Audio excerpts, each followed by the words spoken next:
Hello दोस्तों, स्वागत है मेरे नए वीडियो में। दोस्तों, यह बिहार एसएससी इंटर लेवल 2024 के जीके जीएस को पोर्शन को करने वाले हैं। दोस्तों, यह हमारा प्रैक्टिस सेट 18 है, जिसमें हम प्रीवियस ईयर प्रश्नों को भी करेंगे साथ ही साथ। तो चलिए दोस्तों, वीडियो को स्टार्ट करते हैं। तो दोस्तों, यहाँ पहला प्रश्न है, ड्राइविंग लाइसेंस किसके द्वारा जारी किया जाता है? ऑप्शन है जिला दंडाधिकारी, पुलिस अधीक्षक, जिला परिवहन पदाधिकारी या फिर मोटर या निरीक्षक। तो दोस्तों, इसका राइट आंसर हो जाएगा ऑप्शन नंबर सी, जिला परिवहन पदाधिकारी। दोस्तों, ऑप्शन नंबर सी इसका राइट आंसर हो जाएगा, जिला परिवहन पदाधिकारी। दोस्तों, जिला परिवहन पदाधिकारी के द्वारा ही ड्राइविंग लाइसेंस जारी किया जाता है। अगला प्रश्न है दोस्तों, कार के लिए ड्राइविंग लाइसेंस प्राप्त करने की न्यूनतम उम्र क्या है?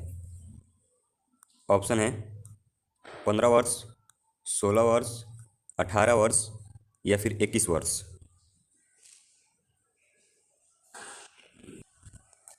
तो दोस्तों, इसका राइट आंसर हो जाएगा ऑप्शन नंबर सी, 18 वर्ष। 18 वर्ष दोस्तों इसका राइट आंसर हो जाएगा।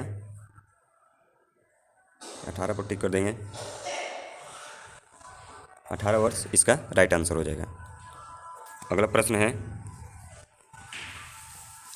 परिवहन गाड़ी के लिए ड्राइविंग लाइसेंस प्राप्त करने के लिए न्यूनतम उम्र क्या है? ऑप्शन है 18 वर्ष, 20 वर्ष, 25 वर्ष या फिर 30 वर्ष। तो दोस्तों, इसका राइट आंसर हो जाएगा ऑप्शन नंबर बी, 20 वर्ष। दोस्तों, 20 वर्ष इसका राइट आंसर हो जाएगा। अगला प्रश्न है, 50 सीसी बाइक के लिए ड्राइविंग लाइसेंस प्राप्त करने की न्यूनतम उम्र क्या है? ऑप्शन है 15 वर्ष, 16 वर्ष, 18 वर्ष या फिर 20 वर्ष। तो दोस्तों, इसका राइट आंसर हो जाएगा ऑप्शन नंबर बी, 16 वर्ष। इसको ध्यान में रखिएगा दोस्तों, 50 सीसी बाइक के लिए 50 सीसी दोस्तों 50 सीसी बाइक के लिए न्यूनतम जो वर्ष है, न्यूनतम आयु, ये 16 वर्ष होनी चाहिए। इसको ध्यान में रखिएगा दोस्तों। अगला प्रश्न है, कंडक्टर लाइसेंस किसके द्वारा जारी किया जाता है? ऑप्शन है पुलिस अधीक्षक, मोटर या निरीक्षक, जिला परिवहन कार्यालय या फिर मुखिया।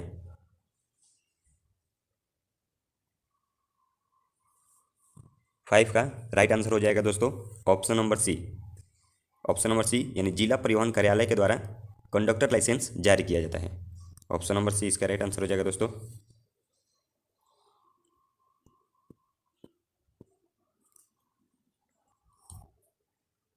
अगला प्रश्न है, मोटर गाड़ी की निर्धारित उम्र सीमा क्या है? मोटर गाड़ी की निर्धारित उम्र सीमा क्या है? ऑप्शन है 10 वर्ष, 15 वर्ष, 20 वर्ष या फिर 25 वर्ष।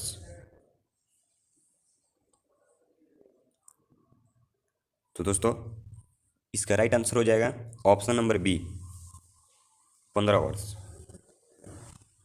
15 वर्ष दोस्तों इसका राइट आंसर हो जाएगा। मोटर गाड़ी की निर्धारित उम्र जो सीमा होती है वो 15 वर्ष होती है।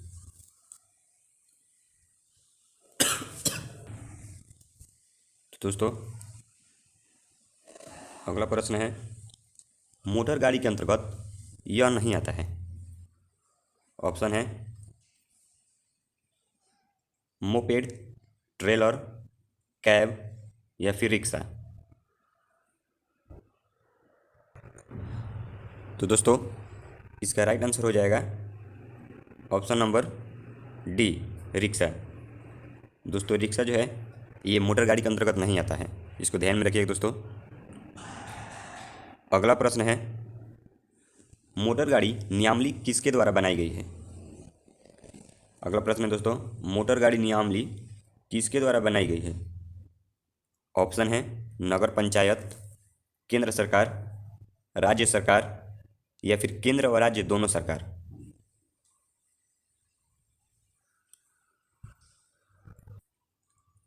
तो दोस्तों, इसका राइट आंसर हो जाएगा ऑप्शन नंबर डी, केंद्र और राज्य दोनों सरकारों के द्वारा। ऑप्शन नंबर डी दोस्तों इसका राइट आंसर हो जाएगा, केंद्र और राज्य सरकार दोनों के द्वारा मोटर गाड़ी नियमावली, यानी कि जितने भी मोटर गाड़ी रूल्स हैं, नियम, वो केंद्र और राज्य दोनों सरकारों के द्वारा बनाया जाता है। दोस्तों मोटरयान जो है अधिनियम 1988 की धारा 27 व 28 के अनुसार है। ये जो नियम है मोटरयान, ये अधिनियम दोस्तों, ये अधिनियम 1988,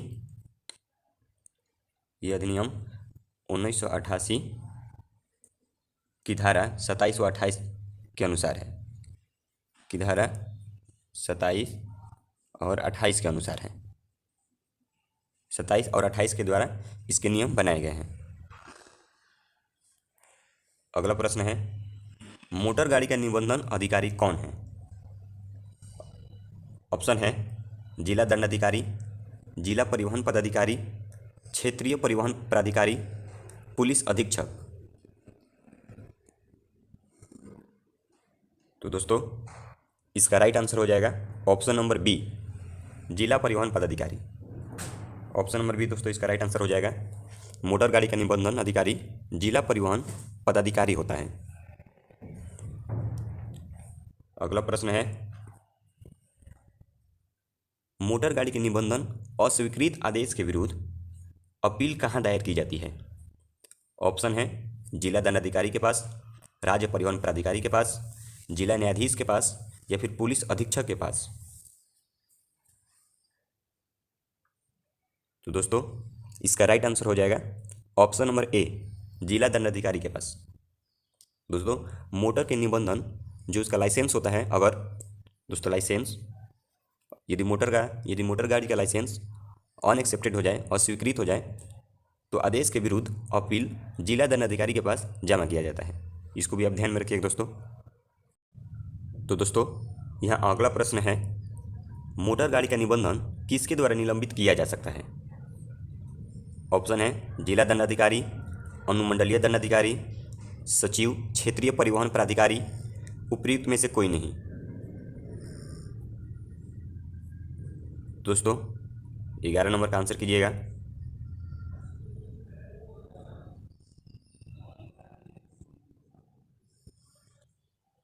तो दोस्तों इसका राइट आंसर हो जाएगा ऑप्शन नंबर डी, उपयुक्त में से कोई नहीं। दोस्तों ऑप्शन नंबर डी इसका राइट आंसर हो जाएगा, मोटर गाड़ी का निबंधन निम्नलिखित में से किसी के द्वारा भी निलंबित नहीं किया जा सकता है। दोस्तों इसको ध्यान में रखिएगा। अगला प्रश्न है, मोटर गाड़ी का वजन किस पर निर्भर करता है? ऑप्शन है चेचिस के वजन पर, पूरी गाड़ी के वजन पर, पहियों द्वारा जमीन पर प्रेषित वजन पर, उपयुक्त में से किसी पर भी नहीं। तो दोस्तों इसका राइट आंसर हो जाएगा ऑप्शन नंबर सी, पहियों द्वारा जमीन पर प्रेषित वजन पर। ऑप्शन नंबर सी दोस्तों इसका राइट आंसर हो जाएगा। अगला प्रश्न है दोस्तों, अगला प्रश्न है, मोटर गाड़ी के ड्राइविंग लाइसेंस प्राप्त करने की अधिकतम उम्र सीमा क्या है? ऑप्शन है 50 वर्ष, 70 वर्ष, 80 वर्ष, या फिर कोई नहीं। तो दोस्तों इसका राइट आंसर हो जाएगा ऑप्शन नंबर ए, 50 वर्ष। दोस्तों कोई भी व्यक्ति 50 वर्ष तक ही मोटर गाड़ी का ड्राइविंग लाइसेंस यानी डीएल ले सकता है। ड्राइविंग लाइसेंस यानी कि डीएल 50 वर्षों तक अधिकतम कोई भी व्यक्ति मोटर गाड़ी का ड्राइविंग लाइसेंस ले सकता है। अगला प्रश्न है, लर्निंग ड्राइविंग लाइसेंस की वैधता होती है? ऑप्शन है 3 माह तक, 6 माह तक, 1 वर्ष तक, या फिर 3 वर्ष तक। दोस्तों इसका राइट आंसर हो जाएगा ऑप्शन नंबर बी, 6 माह तक। दोस्तों ऑप्शन नंबर बी इसका राइट आंसर होगा। 6 माह तक दोस्तों लर्निंग ड्राइविंग लाइसेंस की वैधता होती है। अर्थात दोस्तों जब कोई किसी गाड़ी को सीख रहा होता है तो उस दौरान भी उसको एक लाइसेंस मिलती है जिसको ड्राइविंग लाइसेंस बोलते हैं। कभी कभी दोस्तों आपने कार पर देखा होगा, कभी कभी किसी न किसी कार पर दोस्तों आपने देखा होगा कि उसके पीछे एल लिखा रहता है रेड कलर में। रेड कलर में दोस्तों उसके पीछे एल रहता है, जिसका अर्थ होता है लर्निंग, जिसका अर्थ होता है दोस्तों लर्निंग, यानी कि अभी सीख रहे हैं। इसको ध्यान में रखिएगा दोस्तों कि लर्निंग के लिए भी जब आप अगर किसी कार को चलाने के लिए या किसी गाड़ी को चलाने के लिए अभी प्रोफिशिएंस नहीं हुए हैं, तो उस दौरान भी आपको एक ड्राइविंग लाइसेंस मिलती है जब आप उस कार को या उस बाइक को सीख रहे होते हैं। तो उसका जो ड्राइविंग लाइसेंस मिलता है उसको लर्निंग ड्राइविंग लाइसेंस बोलते हैं। उसको ध्यान में रखिएगा दोस्तों, जो सीखने के दौरान हम लेते हैं उसको लर्निंग ड्राइविंग लाइसेंस बोलते हैं। और हाँ दोस्तों, कार पर आप किसी न किसी कार पर आप देखिएगा वहाँ उसके पीछे रेड कलर में एल ऐसे लिखा रहता है, जिसका अर्थ होता है लर्निंग। अगला प्रश्न है, ड्राइविंग लाइसेंस रद्द किया जा सकता है। ऑप्शन है थाना प्रभारी द्वारा, पुलिस अधीक्षक द्वारा, जिला परिवहन पदाधिकारी द्वारा, या फिर इनमें से किसी के द्वारा भी नहीं। तो दोस्तों इसका राइट आंसर हो जाएगा ऑप्शन नंबर डी, इनमें से किसी के द्वारा भी नहीं। ऑप्शन नंबर डी दोस्तों राइट आंसर हो जाएगा कि उपर्युक्त में से किसी के द्वारा भी ड्राइविंग लाइसेंस रद्द नहीं किया जा सकता है। अगले प्रश्न की ओर बढ़ते हैं दोस्तों। अगला प्रश्न है, ड्राइविंग लाइसेंस प्रदान करने हेतु जांच पदाधिकारी कौन है। ऑप्शन है मोटर या निरीक्षक, पुलिस निरीक्षक, सार्जेंट मेजर, या फिर ये सभी। तो दोस्तों इसका राइट आंसर हो जाएगा ऑप्शन नंबर डी, इनमें से सभी। ऑप्शन नंबर डी दोस्तों इसका राइट आंसर हो जाएगा। ड्राइविंग लाइसेंस प्रदान करने हेतु जांच पदाधिकारी ये सभी होते हैं दोस्तों, मोटर या निरीक्षक, पुलिस निरीक्षक और सार्जेंट मेजर, ये तीनों ही ड्राइविंग लाइसेंस प्रदान करने हेतु जांच पदाधिकारी होते हैं। इसको ध्यान में रखिएगा दोस्तों, इसका राइट आंसर हो जाएगा ऑप्शन नंबर डी। अगले प्रश्न की ओर बढ़ते हैं।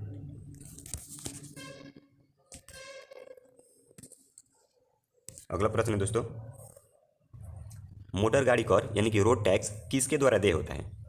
ऑप्शन है चालक के द्वारा, कंडक्टर के द्वारा, निबंधित मालिक के द्वारा, या फिर गाड़ी चलाने वाला। तो इसका आंसर होगा दोस्तों सी नंबर, निबंधित मालिक के द्वारा। सी नंबर दोस्तों इसका राइट आंसर हो जाएगा, निबंधित मालिक के द्वारा।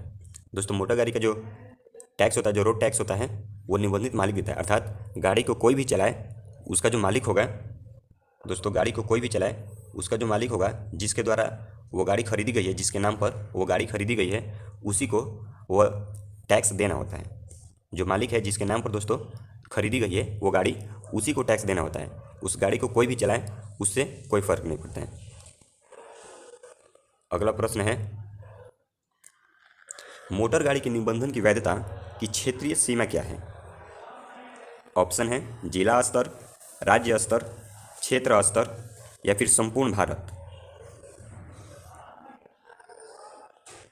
तो दोस्तों इसका राइट आंसर हो जाएगा ऑप्शन नंबर डी, संपूर्ण भारत। संपूर्ण भारत हो जाएगा दोस्तों। मोटर गाड़ी के निबंधन की वैधता जो है वो संपूर्ण भारत में होती है।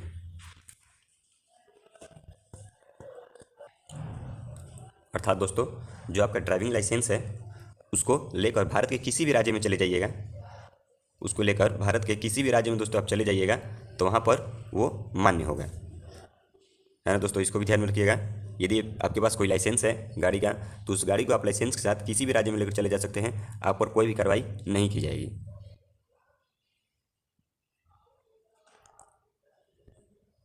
अगला प्रश्न है, किसी राज्य का निबंधन चिन्ह दूसरे राज्य में किस अवधि तक वैध होता है।